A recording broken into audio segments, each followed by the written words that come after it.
Grazie Eleonora. Passiamo adesso allo SPOC 2 che verrà presentato dal professore Stefano Diciotti dell'Università di Bologna.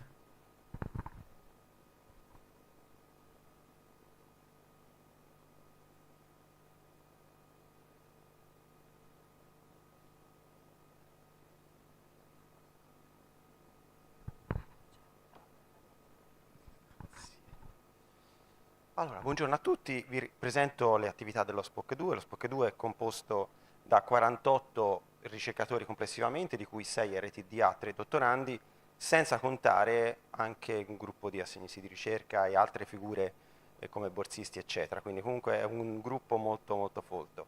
È coordinato dall'Università di Bologna e come affiliati ha un gruppo di 8 università, l'Università di Cagliari, l'Università di Modena e Reggio Emilia, l'Università di Verona, l'Università di Pisa, Tor Vergata, Sapienza, Catania e Milano Bicocca, a cui si aggiungono due IRCS, Neuromed e IFO, l'Istituto Superiore di Sanità, il Centro di Competenze Birex e l'azienda Engineering.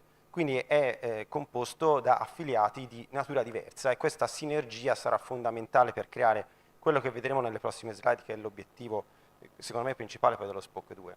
A questo si completa la presentazione dello SPOC con l'advisory board, secondo me importante, composto dal professor Riccardo Poli dell'Università di Essex UK, esperto in AI, specialmente in algoritmi evolutivi, e dal professor Pietro Leò dell'Università di Cambridge UK, anche lui esperto di intelligenza artificiale in medicina e biologia computazionale, ed entrambi i docenti dell'advisory board hanno dato disponibilità anche a accettare tesisti e dottorandi che partiranno nei prossimi mesi, e questo credo sia un ulteriore segno di integrazione importante per avere feedback e avere una internazionalizzazione delle attività del progetto, unita alle collaborazioni internazionali che ogni docente, ogni ricercatore dello SPOC normalmente, comunemente ha. Detto questo, vediamo la missione dello SPOC 2, che è quella di gestire dati e algoritmi in maniera integrata, dati sanitari, dati medici ed algoritmi in maniera integrata, per poter favorire lo sviluppo e l'uso di algoritmi computazionali, tra cui ovviamente algoritmi di intelligenza artificiale, per integrare i big data della salute. Questa è la missione fondamentale, quindi creare le condizioni per poter lavorare in maniera integrata dato-algoritmo. Questa è la missione. Per realizzare la missione sono tre gli scopi specifici a cui corrispondono i tre work package del progetto. Il primo è quello di stabilire dei modelli di piattaforme collaborative, quindi una piattaforma che consenta proprio questa interazione tra dato sensibile e all'analisi. Qual è la difficoltà? Essere conformi ovviamente al GDPR, cioè alla legge europea e alle leggi italiane. Il secondo scopo riguarda proprio lo sviluppo di modelli computazionali e di modelli anche di AI che integrano dati multiscala. E questi modelli sono modelli, diciamo, trasversali, quindi sono metodologia di base che è fondamentale per arrivare al terzo scopo, che è una medicina di precisione pronta all'uso. Per arrivare alla medicina di precisione pronta all'uso c'è bisogno anche di una ricerca di base. Quindi abbiamo tre livelli che possiamo vedere, diciamo, uno sopra l'altro, ok? Dove siamo al 18° mese? Allora, chiaramente è difficile fare un riassunto, io ho cercato di sintetizzare e mettere in evidenza gli aspetti che secondo me sono importanti per questa platea. Le piattaforme. Abbiamo al momento tre piattaforme, la prima operativa AlmeltDB, che è stata sviluppata presso l'Università di Bologna, e questa piattaforma attualmente operativa, anche se chiaramente in fase di come dire, aggiornamento delle funzionalità, quindi le funzionalità aumentano sempre di più mese dopo mese, fa sinergia con un'altra iniziativa PNRR che è il Centro Nazionale di Ricerca in HPC, che a sua volta fa uso di struttura HPC come Cineca e NFN. Quindi metto in evidenza questa sinergia perché credo sia fondamentale fare sinergia non soltanto all'interno del nostro progetto ma con altri progetti. Un'altra piattaforma che è in via di sviluppo è il Clinical Data Repository dell'affiliato Engineering, azienda privata, che ha caratteristiche complementari a quella di AlmaETDB. Questo già per sottolineare che il futuro non è pensabile, diciamo, non è pensabile nel futuro di avere la piattaforma che risolve il problema della medicina di precisione. Quindi saranno necessarie più piattaforme, ognuna con le sue caratteristiche particolari. La terza è una piattaforma distribuita di small learning, network di small learning, che è operativo tra l'Università di Bologna e Verona e Tor Vergata attualmente, ma che sarà esteso ovviamente poi agli IRCS e agli altri enti, e c'è un link anche tra l'Università di Bologna, diciamo università, e Alma LTDB, che comunque vive all'interno della rete ospedaliera dell'Emilia Romagna. Quindi chiaramente verrà allargata questo network. Questo per presentarvi a che punto siamo dal punto di vista delle piattaforme. Naturalmente esistono molti algoritmi di digital twin, metodologie e applicazioni specifiche AI.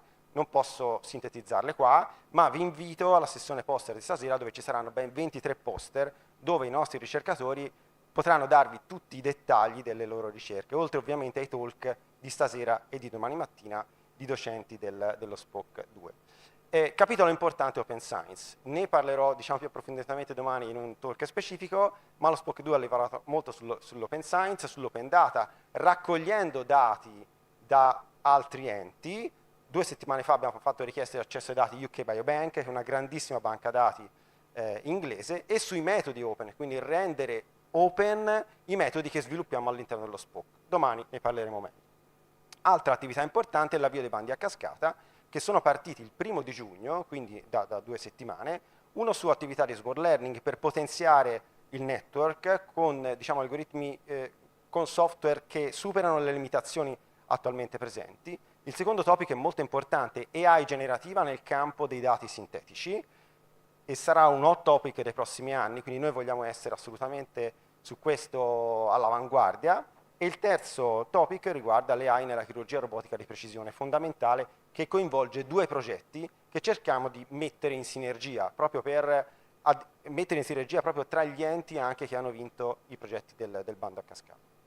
Detto questo, dove stiamo andando? Stiamo andando verso una standardizzazione della gestione del dato e delle procedure. Questo è fondamentale, perché ad oggi è molto difficile standardizzare. Dobbiamo creare casi d'uso, creare procedure per semplificare la vita del ricercatore che vuole sviluppare un algoritmo e renderlo disponibile alla sanità pubblica. Questo dobbiamo fare. E dobbiamo ovviamente rendere interoperabili le piattaforme. Ho detto che le piattaforme saranno sempre più di una, ma devono parlare uno stesso linguaggio, devono essere interoperabili. E dovremo integrare gli algoritmi nelle piattaforme. Attualmente chiaramente è uno sviluppo parallelo a piattaforme e algoritmi. Nella seconda metà del progetto dovremo integrare gli algoritmi nelle piattaforme, proprio per creare questi casi d'uso, questo modo di lavorare, questa modalità di lavorare. Rafforzeremo le interazioni che sono già nate, con gli SPOC 1, 4, 6, 7 e probabilmente anche con altri SPOC, una volta appunto che le piattaforme saranno sempre più operative, e un capitolo importante sarà legato alla formazione, perché questa è tutta tecnologia nuova, quindi richiede formazione. Un corso di AI for Medicine è iniziato la settimana scorsa, ma si prevederà anche di attivare altri corsi di formazione, soprattutto per i più giovani, che saranno il futuro della medicina di precisione nei prossimi anni. Infine, è previsto per il 2025 di aprire sessioni ad hoc in congressi nazionali e internazionali di ingegneria biomedica e di intelligenza artificiale in medicina, per dare anche visibilità a queste attività del progetto in termini internazionali. Come sfida, io ho segnalato una sfida culturale, cioè secondo me è veramente una sfida quella di accrescere la cultura della multidisciplinarità, che è fondamentale. Noi ovviamente parliamo tanto dell'integrazione tra SPOC, ma a me quello che preoccupa è diciamo, l'integrazione tra discipline, perché tra 1 anno e mezzo gli SPOC non ci saranno più, il progetto sarà finito, le discipline rimarranno. Quindi la sfida è quella di accrescere la cultura dell'interdisciplinarità, parlare un linguaggio comune e far rientrare dentro questo linguaggio comune l'open science, perché è l'unico modo per creare un futuro, cioè bisogna standardizzare le procedure, questo è fondamentale. E nella standardizzazione ci sta anche la scalabilità dei modelli. Si parla tanto di big data, intelligenza artificiale, uso di tanti dati. Per usare tanti dati bisogna essere in grado di scalare le proprie applicazioni su hardware sempre più potente, fino ad arrivare a sistemi HPC come quelli del Cineca. Bisogna imparare a farlo, e bisogna imparare a farlo dal giorno 0 dello sviluppo, non quando abbiamo finito a sviluppare. Anche questo, diciamo un paio di minuti domani, quando parleremo di open science, accennerò qualcosa in più. Cosa prevedo alla fine del progetto? Difficile, domanda ovviamente difficile. Allora, la visione iniziale, quando abbiamo iniziato a lavorare, era quella di migliorare la salute pubblica, dotando i ricercatori e ovviamente anche i fornitori di servizi sanitari di infrastrutture adeguate per archiviare e analizzare sistematicamente i big data sanitari, cioè sistematicamente, quindi avere procedure che consentano di sviluppare nuovi algoritmi e utilizzarli, cioè che quel passaggio possa essere standardizzato. E questo è possibile creando un ecosistema che coinvolge i ricercatori, algoritmi, piattaforme, procedure. Quando dico procedure intendo procedure legali e tecniche. Se si riesce a creare questo ecosistema, riusciremo a raggiungere questa visione. E questo lo possiamo fare solo tramite sinergia tra tutti gli enti dello SPOC, ma oserei dire del progetto, e anche con gli enti dei bandi a cascata, che è veramente fondamentale perché daranno un respiro ancora maggiore, per esempio, alla ricerca industriale. Con questo io vi ringrazio e ringrazio soprattutto i ricercatori dello SPOC che hanno partecipato con tanti poster, ancora una volta vi invito stasera alla sessione post. Grazie a tutti.